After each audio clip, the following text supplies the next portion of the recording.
जैसे बाबा साहब का नाम दबा हुआ था, साहब कांशीराम ने हाईलाइट कर दिया, वैसे ही शिवाजी को शिवसेना ने इतना स्थापित कर दिया कि अब संघ की हिम्मत नहीं है कि शिवाजी महाराज के कोई इतिहास के पन्नों में पीछे ढेल दे।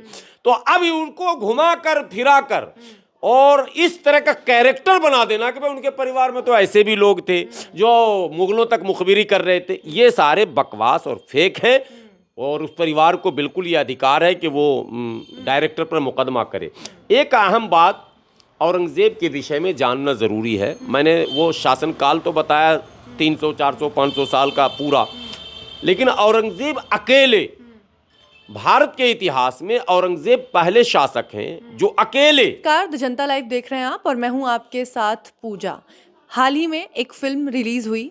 फिल्म में विकी कौशल और रश्मिका मंदाना स्टार है और इस फिल्म का नाम है छावा।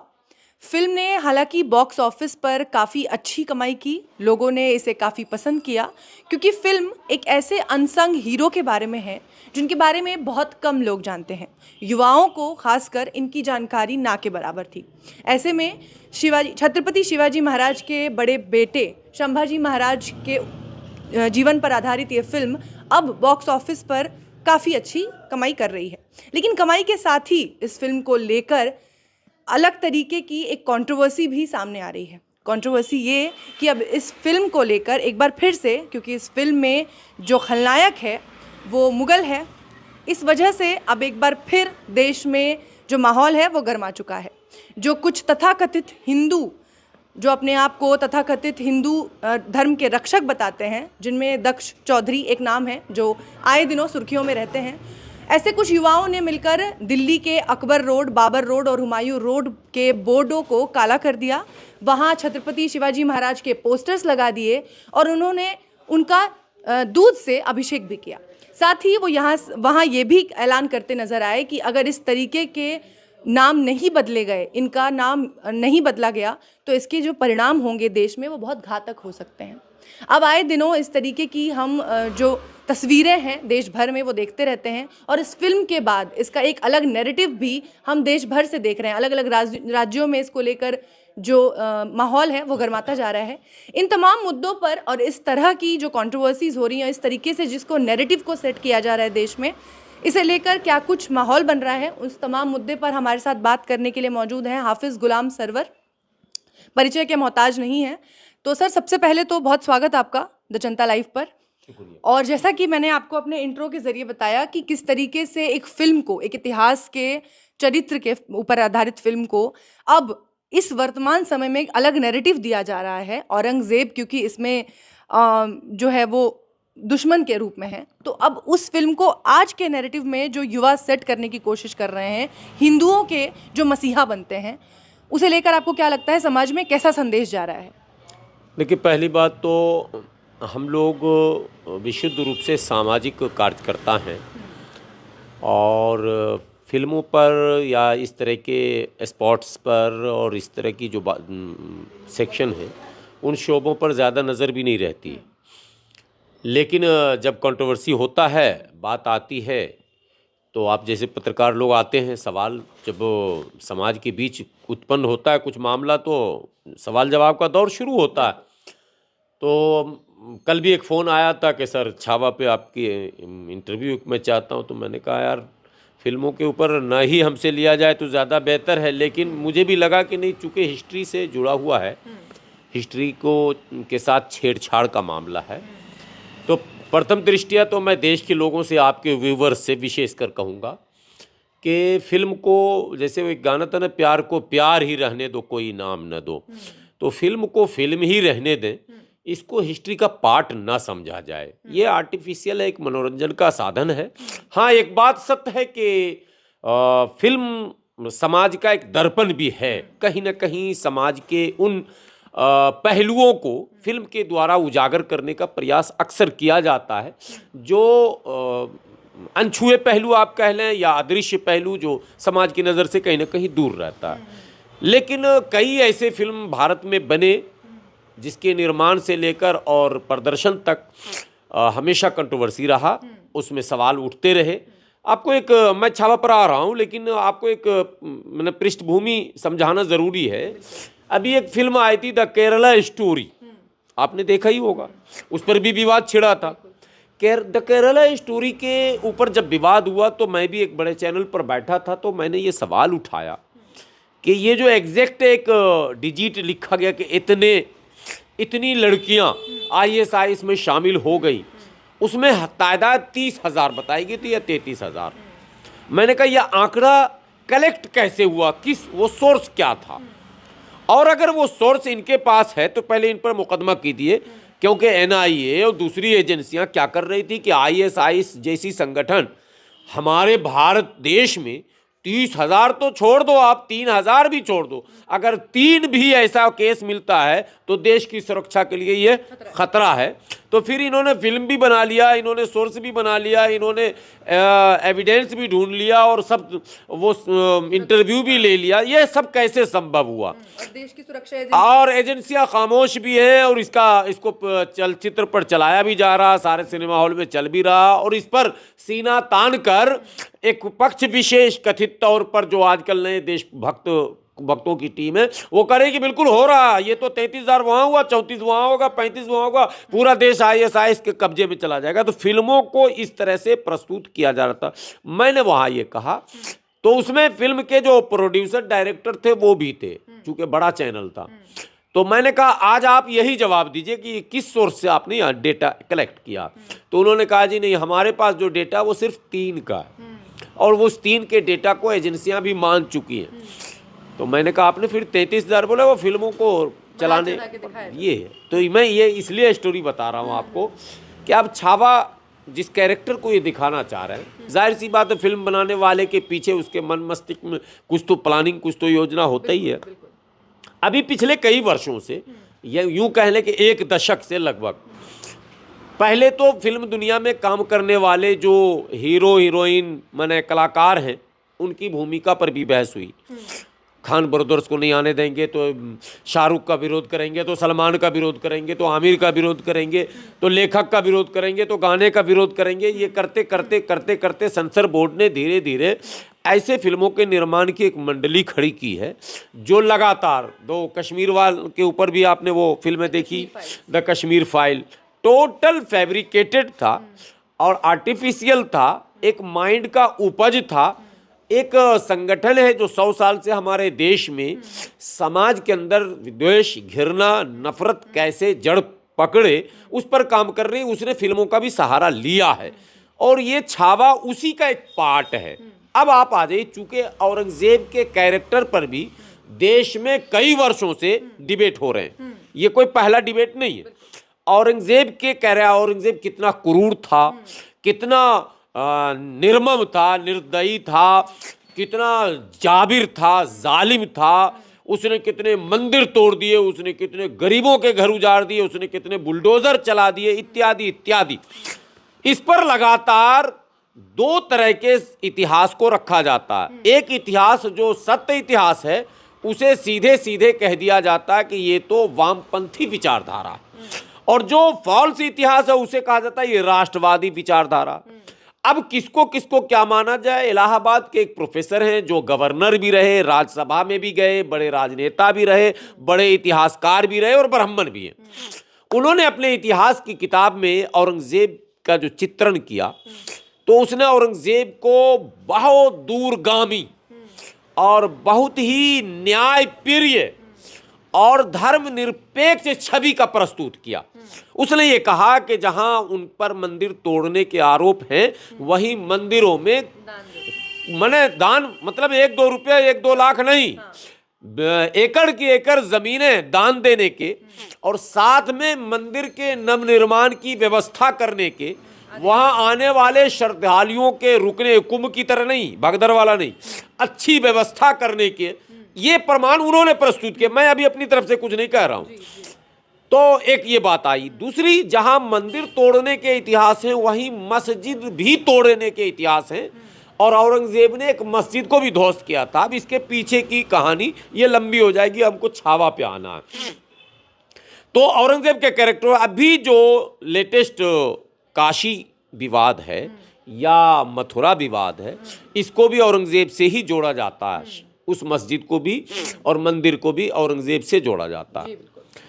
अब एक सवाल ये पैदा होता है हमारे भारत में, जिसको आप आक्रांता कहते हैं, तो अगर मुग़ल को, तुगलक को, ऐबक को, बलबन को, खिलजी पे भी फिल्म बन चुकी, वो भी आपने देख ही लिया, तो खिलजी को, सबको आप आक्रांता कहते हैं, तो अंग्रेज़ को क्या कहते हैं? मुग़ल तो मंगोल से आया, मंगोल आज भी 500-600 किलोमीटर, 1000 किलोमीटर होगा, लेकिन जो अंग्रेज आए थे वो तो 7 समुंदर पार से आए थे, वो तो आज भी कई 1000 किलोमीटर दूर हैं हमसे। अब एक बड़ा टिपिकल बात मैं ला रहा हूं, मुगल, तुगलक, ऐबक, बलबन, खिलजी और इस तरह के जो वंशज हैं, लगभग इनका शासन काल जो है वो 600 कुछ वर्ष बनते हैं। इन 600 कुछ वर्षों में एक सिंगल ऐसे हिस्टोरियन, ऐसे इतिहासकार आप सामने लाओ जिसने ये लिख दिया हो कि मुगल के दौर में या तुगलक के दौर में या बलबन के दौर में या खिलजी के दौर में कभी भी एक नारा लगा हो, मुगलों भारत छोड़ो, तुगलक भारत छोड़ो, बलबन भारत छोड़ो, खिलजी भारत छोड़ो, ऐबक भारत छोड़ो, एक नारा हमको दिखा दीजिए। क्यों नहीं लगा भाई? भारत तब भी भारत था, भारत के लोग तब भी भारतीय थे, आज भी भारतीय, धरती यही थी, लोग यही थे, बल्कि हमारे पूर्वज तो घी दूध खाकर और ज्यादा हुष्ट पुष्ट भी रहते थे, हमसे ज्यादा मजबूत थे, वो मुखबिरी ज्यादा करना भी नहीं जानते थे। तो इतने वर्षों के शासनकाल में, जो कि एक दशक लगभग पूरा हो जाता है, 1000 साल के लपेटे में आता है, कभी विरोध के स्वर नहीं उठे। और अंग्रेज जब आया तो अभी बेचारा 100 साल भी ठीक से नहीं जमा होगा कि अंग्रेजों भारत छोड़ो के नारे लग गए, जो इतिहास के पन्नों में आज भी अमर है। अब यहीं से एक बात मैं ले जाना चाहता हूं कि चूंकि मुगल शासनकाल में सबसे ज्यादा लाभान्वित जो होने वाले लोग थे वो अपर कास्ट थे, वो ब्राह्मण थे, वो राजपूत थे। इसके प्रमाण हैं, साक्ष्य हैं, मतलब अप्रामाणिक बात मैं नहीं कर रहा हूं, प्रमाण और साक्ष्य हैं। आर्थिक लाभ, सामाजिक लाभ, राजनैतिक लाभ, प्रशासनिक लाभ, ये सारे लाभ केवल ब्राह्मणों और राजपूतों को ही मिले थे मुगल के शासन काल में। शिवाजी महाराज नॉन ब्राह्मण हैं और नॉन राजपूत हैं, यानी वो अपर कास्ट के नहीं है। अब आपके व्यूअर को कहूंगा सजग होकर सुनेंगे। शिवाजी महाराज का आड़ लिया गया जैसे मोदी जी का आड़ लिया गया। मोदी जी को एक भी ब्राह्मण, अभी कई बड़े साधु संत का तेली के ऊपर जो है कमेंट आया है, तो उसी तेली जाति के तो हमारे प्रधानमंत्री जी हैं, है ना भाई। लेकिन प्रधानमंत्री जी मोहरा हैं, शिवाजी को मोहरा बनाया, चूंकि इनके यहाँ शिवाजी जैसा दिलेर पूरी ब्राह्मण जाति में और राजपूत जाति में आपको कोई लड़ाका नहीं मिलेगा। शिवाजी जैसा दिलेर, शिवाजी जैसा रणनीतिकार नहीं मिलेगा। शिवाजी को जब औरंगजेब के दरबार में लगे, कहा जाता ना औरंगजेब ने गिरफ्तार कर लिया, औरंगजेब ने गिरफ्तार नहीं किया, औरंगजेब ने ससम्मान बुलाया था, लेकिन आने के बाद जो सम्मान मिलना चाहिए था वो ना मिला और वो नाराज हो गए। और बाद में मसला ये बना कि वो नाराज होकर चले गए। बाद में राम सिंह नाम के एक राजपूत को, फिर मैं कह रहा हूं, ये कहना चाहिए, जरूरी है, पार्ट है माने हिस्ट्री का, राम सिंह नाम के एक राजपूत को औरंगजेब ने भेजा कि शिवाजी को मनाकर बुलाकर लाओ। और फिर वो बुलाकर लाया। क्या राम सिंह जी को नहीं पता था कि औरंगजेब की मंशा क्या? नहीं पता था, इसलिए कि वो दूरगामी नहीं थे। शिवाजी को बुला कर ले गए कि आपसे जो है बादशाह सलामत ये बात करेंगे, वो करेंगे, आपको ये देंगे, वो देंगे, जो भी। चूँकि शिवाजी का जो फैमिली बैकग्राउंड था वो सत्ता के करीब सिपह सालार, सैन्य माने कमांडर, ये इन सब पदों पर उनके पिताजी भी काम कर चुके थे। और कई शासन में, वो अहमदाबाद वाले में भी, आदिल शाह में भी, और कई शासकों के बीच वो काम कर चुके थे। एक लंबा अनुभव था, एक बैकग्राउंड था। शिवाजी आए, शिवाजी को कैद कर लिया औरंगजेब ने। फिर शिवाजी वहां से कैसे निकले सारी दुनिया जानती है, वो फल वाले और मिठाई वाली की टोकरी की कहानी। लेकिन अब इनकी रणनीति देखिए शिवाजी की, दूसरा कोई होता तो या तो सिरेंडर करता या मारा जाता, लेकिन शिवाजी न सिरेंडर किए न मारे गए। और एक बेहतरीन गुरिल्ला युद्ध औरंगजेब के खिलाफ शिवाजी ने छेड़ा। वो लड़ाई धर्म की नहीं थी, कतई नहीं थी। शिवाजी की उस लड़ाई में जो औरंगजेब के खिलाफ था, उस लड़ाई में शिवाजी के सबसे मुख्य सलाहकारों में मुसलमानों की एक लंबी फहरिस्त है और उनके सिपाहियों में पठानों की लंबी फहरिस्त है। तो इसको धर्म युद्ध कौन बता रहा भाई? ये पिद्दी न पिद्दी का शुरुआत दक्ष चौधरी और मक्ष चौधरी, समझिए, 4 लाइन पढ़ा के ना पढ़ा। पढ़ता तो नौकरी होती, पढ़ता तो देश सेवा में लगता, पढ़ता तो IAS IPS बनता, पढ़ता तो समाज के लिए कुछ करता। चूंकि अंगूठा टेके या तो चोरी करेगा या पॉकेटमारी करेगा, नहीं तो उपद्रव फैलाएगा। तो ये जो उपद्रवी मंडली है, ये धर्म के सहारे। अरे इस देश में तो भीख मांगने वाला भी धर्म का सहारा ले रहा है। धर्म तो इतनी महान चीज है। एक मुस्लिम भीख मांगने वाले को दिखा दो जो ये ना कहे अल्लाह के नाम पे दे दे बाबा। अबे क्यों अल्लाह के नाम पे मांग रहा भाई? मांगना तो सीधी मांगना कि मैं फकीर हूं, लाइए जी दीजिए 5 रुपया 10 रुपया ना। सहारा चाहिए किसका? धर्म का। अल्लाह के नाम पे दे दे बाबा। इसी तरह से हिंदू फकीर को आप देखेंगे राम के नाम पर दे दीजिए।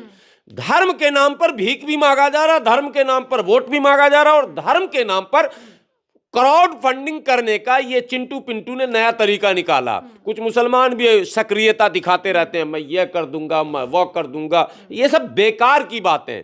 ये फिल्म बनाने वाले भी ये सोचते हैं कि धर्म के धंधे में हम भी बहती गंगा में हाथ धो लें, तो इन्होंने भी वही रास्ता अख्तियार किया। गुलाम सरवर जी, सवाल एक ये भी आता है कि फिल्में तो चलिए आए बगाए आती हैं, उन पे इस तरह की कंट्रोवर्सी या इस तरीके के जो एजेंडाज होते हैं वो बाद में निकाले जाते हैं। इसके अलावा भी आए दिन हम देखते हैं कि जो व्हाट्सएप यूनिवर्सिटी है, उस व्हाट्सएप यूनिवर्सिटी पे आए दिन कोई ना कोई ऐसी फेक वीडियो आती है किसी फल वाले को, ख़ास तौर पे मुस्लिम समुदाय को करते हुए। कभी खाने में थूकता हुआ दिखाएंगे, कभी प्लेट में भी किसी के कुछ इस तरीके की वीडियोस वायरल की जाती हैं जिससे कि दूसरे धर्मों को चोट पहुंचे, उनको ये पता चले कि उनके साथ किस तरीके का दुर्व्यवहार हो रहा है। मैं समझ गया सवाल आपका। हाँ, अरे भाई, बाद में वो वीडियोस जब फैक्ट चेक होती हैं, जो कुछ संजीदा लोग हैं जब फैक्ट चेक करते हैं, सामने आती हैं, तो पता चलता है ये वीडियोस फेक हैं, उसके पीछे का कुछ और रीजन है। हाँ, अब ये सवाल करके आपने हमारे ऊपर एहसान कर दिया। मैं हर पत्रकार से कहता हूँ कि ये सवाल कीजिए। एक बड़े चैनल पर इसी पर डिबेट था, मैंने कहा वो वीडियो तो आपने दिखा दिया, ये तो अपराध की श्रेणी में आता है। कोई खाने में थूकता है, मूतता है, मलमूत्र फेंकता है, उसको अपवित्र करता है, तो ये तो अपराध है। उस अपराधी को एक बार टीवी चैनल पर ले आइए पकड़ के, या फिर उस अपराधी को जेल जाते हुए दिखाइए, किस जेल में है, बैरक नंबर कितना है, और वो कब किस कोर्ट में पेश हुआ ये दिखाइए, उसकी प्रोसीडिंग फुल दिखाइएगा ना। ये सिर्फ वो वीडियो दिखाए और वो आदमी छू मंतर गायब, ये क्या मतलब है? इसका मतलब है ये फैब्रिकेटेड है। दरअसल हो क्या रहा, इस्लाम अभी आपने सुधीर चौधरी का एक वीडियो बहुत वायरल हो रहा और सभी चैनलों ने मजबूरी में चलाया था कि मैंने फास्टेस्ट ग्रोइंग रिलीजन जो आया था उसमें इस्लाम सबसे आगे था पूरी दुनिया में। 17 लाख या कितने 29 लाख लोगों ने इस्लाम स्वीकार किया था और मात्र 12 या 14 हज़ार लोगों ने हिंदू धर्म को ग्रहण किया था। तो ये दुनिया को पता है कि इस्लाम की तरफ लोग तेज़ी से बढ़ रहे हैं, तो कानूनी शिकंजा लगाकर रोका जाए, समाजी स्तर पर उनको बदनाम किया जाए, इस तरह से फिल्में बनाकर उनको बदनाम किया जाए, टीवी पर खबरें प्रोपेगेट करके उनको बदनाम किया जाए, इस तरह का आर्टिफिशियल वीडियो बनाकर उनको बदनाम किया जाए। मैं बचपन में जब छोटा था तो मेरी माताजी जो स्वर्गीय हो चुकी हैं वो कहती थी कि शिया के घर का खाना मत खाना। अच्छा। वो न थूक के देता है। अच्छा। तो जब मैं बड़ा हुआ तो हमारे दोस्त शिया भी हुए, हिंदू भी हुए, तो मैं चूंकि उत्सुकता मेरी थी कि जाना जाए है क्या, पता चला कि ये एक फेक नैरेटिव है। यही चीज़ हिंदू बच्चों को उसकी माँ समझा रही है कि मियाँ के घर में मत खाना, वो थूक के देता है, और मियाँ के बच्चों को उसकी माँ समझा रही है कि हिंदू के घर में मत खाना, वो थूक के खिलाता है, और शिया के घर में समझाया जा रहा है सुन्नी के घर में मत खाना, वो थूक के देता है, सुन्नी को समझाया जाए शिया के घर। ये समाज में तोड़ पैदा करना, समाज को बांटने की एक बहुत पुरानी रणनीति है। कोई पागल आज के 21वीं सदी में जो रियल पागल भी होगा वो भी ये हरकत नहीं करेगा बगैर लाभ के। आपने हमसे पानी मांगा, मैं थूक कर क्यों दूंगा, ये सवाल हमसे पूछिए, क्यों, कारण क्या, उससे हमें क्या मिलेगा? जब तक रिटर्न बेनिफिट नहीं मिलेगा हम क्यों कोई काम करेंगे? हमें रिटर्न बेनिफिट बताइए ज़रा सा, कहीं नहीं है। बगैर बेनिफिट के, बगैर फायदे के, बगैर सवाब के कोई कुंभ क्यों गया था? पुण्य के लिए ही तो गया। उसको बताया गया कि जाइएगा, नहाइएगा, पाप धुल जाएगा, मतलब फायदा, और पुण्य भी मिलेगा, मतलब फायदा। हम नमाज पढ़ने क्यों जाते हैं? क्यों जाते हैं भाई? इसलिए जाते हैं कि हमें यह बताया कि नमाज पढ़ोगे तो पुण्य मिलेगा। तो पुण्य की लालसा में, लोभ में, लालच में हम जाते हैं। तो बगैर लोभ लालच के ये मानव प्रवृत्ति है कि वो कोई भी काम नहीं कर सकता, न गलत न सही। चोर चोरी क्यों करता? उससे पूछिए, बोलेगा शौक है ना। शौक से क्यों करेगा? उसको लालच होता है। साइबर क्राइम क्यों करता है? उसको लालच होता है कि हम मोटी रकम कमाएंगे, रातों रात अमीर हो जाएंगे, करोड़पति हो जाएंगे, और फिर हम, एक पूरी रणनीति उसकी होती है, लालच की एक दुनिया बसा लेता और वो चोरी के रास्ते पर चला जाता। कोई भी गलत काम, रिश्वत क्यों लेते हैं लोग? लालच है। बगैर लालच के कोई काम गलत सही कुछ भी नहीं कर सकता है। अब एक तो इसलिए ये जो वीडियोज आते हैं टोटल, ये बनवाए जाते हैं। किसी मुल्ला जी को पकड़ लिया, 10,000 रुपया तुम्हें दूंगा, भाई मेरा यूट्यूब चैनल है भैया, एक वो आजकल नहीं चल रहा, आजकल तो माँ बहन गाली गलौज, कितने वीडियो सोशल मीडिया पर है। वो पैसे कमाने के चक्कर में लोगों ने पूरा तहस नहस उस प्लेटफार्म को कर दिया है। लोग गांव में काम छोड़ छोड़ के, ऐसे भी मोदी जी बेरोजगारी लाई दी है, 5 किलो अनाज दे ही रहे, तो सब लोग वीडियो ही बना रहा। पर हर प्लेटफॉर्म पे वीडियो, बिहार का अलग वीडियो, भोजपुरी का अलग वीडियो, मैथिली का अलग वीडियो, मतलब तबाही तबाही आ गई है ये हालत।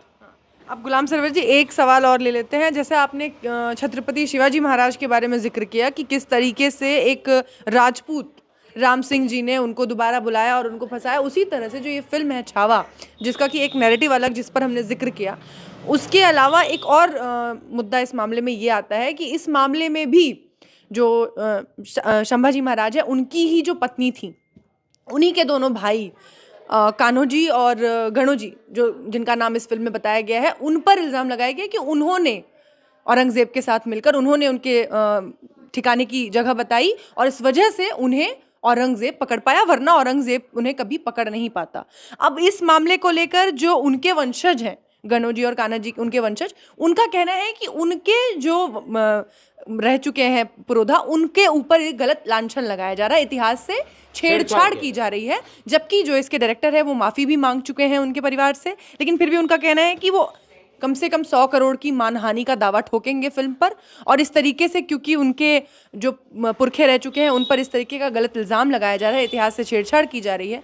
तो अब इस पर आप इसको कैसे देखते हैं कि इतिहास के साथ एक छेड़छाड़ तो यहाँ चल रही है कि इतिहास को वर्तमान में लाकर उस पर एक खेल खेला जा रहा है, और इस तरीके से जो दूसरे कैरेक्टर्स हैं उन पर जो फिल्म बनाई जा रही है, उसको लेकर जो उनके परिवार वाले हैं वो कह रहे हैं कि गलत इतिहास पेश हो रहा है। देखिए, यहाँ आए दिन हर 10 साल पे एक नया शब्द सामने आ रहा है। ये दुनिया जानती है कि हमारे यहाँ जयचंद भी थे, हमारे यहाँ मीर जाफ़र भी थे, हमारे यहाँ मीर सादिक भी थे, दक्कन में भी मुखबिरी हुई, बंगाल में भी मुखबिरी हुई, और नवाब वाजिद अली ख़ां भी कहीं न कहीं अपनों से। आज भी आप देखेंगे भारतीय जनता पार्टी की सरकार जो गिरेगी, कभी भी बिखराव होगा, कांग्रेस जो बर्बाद हुई वो अपनों से हुई, भाजपा भी अपनों से हो गई। ये इतिहास का एक अटूट पार्ट रहा है। लेकिन उस परिवार को, जिस परिवार ने एक ऐसा इतिहास रचा है जो अकल्पनीय है, शिवाजी महाराज का जो परिवार है, उस इतिहास को अगर कोई इस तरह से पेश करता है तो मानहानि का मुकदमा होना चाहिए। उस परिवार के इतिहास में कहीं भी धोखाधड़ी नहीं है, उस परिवार के इतिहास में सांप्रदायिकता नहीं है। उस परिवार के, आपको पता है शिवनेरी जो है, शिवनेरी शिवाजी की जो जगह है, रायगढ़ किला, शिवाजी के उस रायगढ़ किला में मस्जिद था, आपको पता है? गए कि नहीं आप लोग? जाना चाहिए। उस मस्जिद को इस सरकार ने तोड़वाया। क्या कर रहे हैं? शिवाजी ने बनवाया और आपने तोड़वाया। शिवाजी को आप जबरन हिंदू का चेहरा बता रहे हैं। अरे भाई, वो भारत के चेहरे थे, भारत के सपूत थे। वो एक ईमानदार, निष्ठावान, दूरगामी और सबको लेकर चलने वाले सेकुलर लीडर थे भारत के। और उस परिवार का बड़ा योगदान है, जिसको कहीं ना कहीं, चूंकि यहाँ खेल असल क्या है भारत में, असल खेल जो है वो है वो सामंतवाद का, जिसको आप ब्राह्मणवाद कह सकते हैं। उसमें कहीं भी जो बैकवर्ड और एससी जैसे झलकारी बाई, इस तरह के नाम, इनको ये कैसे या तो पीछे कर दें या जो पीछे नहीं हो सकता, चूंकि शिवाजी महाराज को ये पीछे कर नहीं पाएंगे। वो बाला साहब ठाकरे ने राजनीति में लाकर इतना ज़्यादा हाईलाइट कर दिया, जैसे बाबा साहब का नाम दबा हुआ था, साहब कांशीराम ने हाईलाइट कर दिया, वैसे ही शिवाजी को शिवसेना ने इतना स्थापित कर दिया कि अब संघ की हिम्मत नहीं है कि शिवाजी महाराज के कोई इतिहास के पन्नों में पीछे ढेल दे। तो अब उनको घुमा कर फिरा कर और इस तरह का कैरेक्टर बना देना कि भाई उनके परिवार में तो ऐसे भी लोग थे जो मुगलों तक मुखबिरी कर रहे थे, ये सारे बकवास और फेक हैं। और उस परिवार को बिल्कुल ये अधिकार है कि वो डायरेक्टर पर मुकदमा करे। एक अहम बात औरंगज़ेब के विषय में जानना ज़रूरी है। मैंने वो शासनकाल तो बताया 300, 400, 500 साल का पूरा, लेकिन औरंगज़ेब अकेले, भारत के इतिहास में औरंगज़ेब पहले शासक हैं जो अकेले लगभग 50 साल, 5 दशक तक सत्ता पर बने रहे।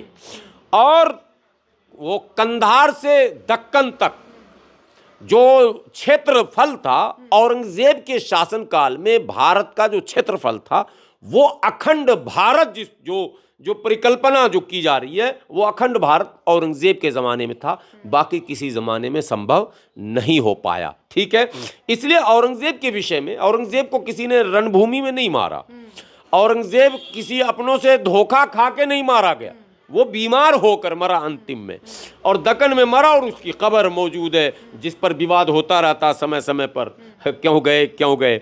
अरे भाई, आडवाणी जी जब जिन्ना के कब्र पे जा सकते हैं, जिसने इस देश को तबाह बर्बाद करवा दिया, लाखों का कत्ल करवा दिया। भाई 47 पहले मेरी निगाहों के सामने होगा कि 500 साल पहले, आ रही है तो मेरे पिताजी ने देखा 47 का मारकाट, आपके पिताजी ने देखा होगा, क्योंकि इस 70-75 साल पहले की घटना, जिन्ना ने जो कत्लेआम, जिन्ना के कारण, जिन्ना के गलत हट और जिद के कारण और आरएसएस के मिली भगत के कारण जो देश बटा था, उसमें लाखों करोड़ों लोग बेघर हुए और लाखों लोग मार दिए गए। उसकी कब्र पे आडवाणी जी जाएं तो कोई न्यूज़ न चले, और अगर औरंगज़ेब की कब्र पर कोई दूसरा लीडर चला जाए तो हंगामा। ये सब ख़त्म होना चाहिए देश में। पढ़े लिखे लोग औरंगज़ेब को ऊपर है, वो शासक था, नॉट ए हिंदू मुस्लिम, शासक का अपना एक अलग धर्म होता है, सत्ता का धर्म अलग होता है, जिसको राजधर्म कहते हैं। बहस इस बात पर होनी चाहिए कि राजधर्म का पालन किया या नहीं किया, उसमें कहाँ चूका। शिवाजी एक शासक थे, बहस ये होनी चाहिए कि शिवाजी ने राजधर्म का पालन किया या नहीं किया। अगर चूक है तो बताओ, वरना उन्हें हिंदू शेर मत कहो, अपमान हो जाएगा।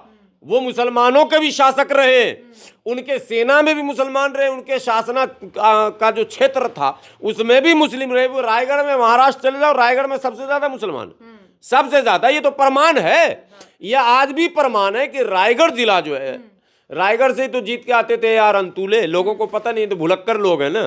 कांग्रेस के यार अंतुले जो मुख्यमंत्री भी महाराष्ट्र के रहे, केंद्र के मंत्री भी रहे, वो रायगढ़ से जीतते थे चुनाव। और रायगढ़ में उसके बाद कम्युनिस्ट जीती, यानी मुसलमानों की बड़ी आबादी वहाँ बसती है। मैं उस इलाके को घूम चुका हूँ। तो मेरा सीधा सिंपल सा सवाल है कि शासकों को धर्म में मत बांटिए। जैसे आप योगी जी को ज़बरदस्ती हिंदुओं का नेता बना रहे हैं या मोदी जी को ज़बरदस्ती बना, ये गलत नैरेटिव है।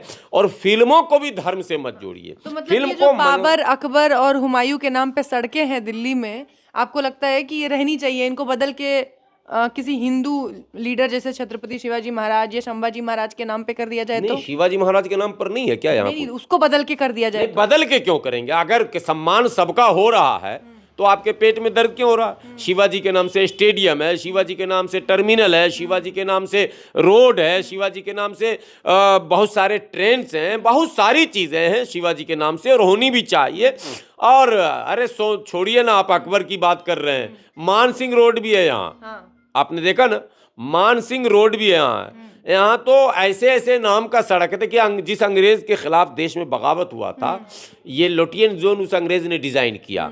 उस अंग्रेज ने कितना इंसाफ किया जाते जाते भी, कि किसी भी महापुरुष और महाराजा, जिन राजाओं से उसकी लड़ाई थी, अरे भाई अंग्रेज लड़ा किससे था? शाहजहां से। शाहजहां के बाद बहादुर शाह जफर तक वो लड़ता ही रह गया, लेकिन बहादुर शाह जफर मार्ग भी वो बना के गया। ये तो सत्ता का धर्म देखिए कि ये सीखना चाहिए भारत के लोगों को कि वो अंग्रेज जाते जाते भी बहादुर शाह जफर मार्ग, ठीक है, मौलाना आज़ाद मार्ग, नेताजी सुभाष चंद्र मार्ग। लेकिन हिंदू राष्ट्र में ये Akbar road, Babar road, Humayun road सही नहीं लगेंगे ना? हिंदू राष्ट्र पर बड़ी अच्छी बात आपने कही, एकदम 10 सेकंड की एक बात। योगी जी और योगी जी समेत पूरी वो मंडली, उन्होंने 20 बार कहा कि भारत हिंदू राष्ट्र था, है और रहेगा। तो जब था, है और रहेगा, फिर बोल रहा है एक बाबा आया नाटा सा बोल रहा हम बनाएंगे। अबे चूतिया, आप क्या बनाएगा? जब था, है, रहेगा तो बनाएगा क्या? तू किसी स्कूल में पढ़ ले, था, है, रहेगा, प्रेजेंट, पास्ट, फ्यूचर जब तीनों हो गया, क्यों देश को उलझा रहे हैं नई नई बात में? 10 साल पहले, 20 साल पहले किसी ने सनातन शब्द नहीं सुना था। पहले हिंदू होता था, फिर उसके बाद सनातन। हिंदू से पहले इन्होंने कुछ और नाम रखा था। पहले नाम तो आप अस्थायी कर लीजिए कि आप हैं क्या, उसके बाद राष्ट्र की बात कीजिएगा। भारत था, है और रहेगा, और भारत मजबूत था, मजबूत है और मजबूत रहेगा। भारत का विकास होता रहा है, आगे भी होता रहेगा। भारत दुनिया में विश्व गुरु था, अभी फिलहाल नहीं है, अब हो जाएगा, हो जाएगा। अब मतलब ये सरकार बदलते अब लाइन बन गया है, अब विश्व गुरु की ओर बनेंगे। लेकिन ये सरकार जब तक रहेगी तब तक तो विश्व गुरु नहीं होगा, क्योंकि हर देश से तो बेइज्जत होकर आ रहे हैं। सिर्फ मुसलमान ही है जो लपटम लपटाई चल रहा है। जितने दाढ़ी वाले और कुर्ता वाले पहुंच रहे हैं अरब से, शेख, उस शेख से तो लपटम लपटाई है, बाकी सबसे फड़कम फड़काई है। वो अभी फ्रांस का वीडियो तो आपने देख ही लिया ना।